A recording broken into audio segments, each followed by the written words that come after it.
Alhamdulillah, alhamdulillah.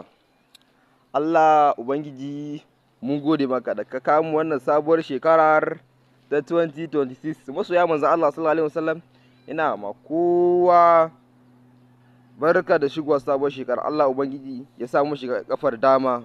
Insha Allah zan saki kasida ta mai suna Ya Ahmadu. Ya Ahmadu ya shugaba, ya Ahmadu ya shugaba.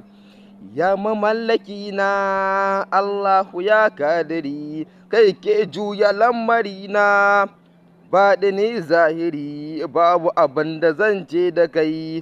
Allahu ya kadiri, sai dai kai ta Mahamudu ya shugaba, ya Ahmadu ya shugaba. To insha Allah za mu saka wani gasiran nan ba daɗewa ba cikin wani sabon shekaran Allah ya da masoya ƙara kula zurfafa cikin manzon Allah sallallahu alaihi wasallam. Mun gode.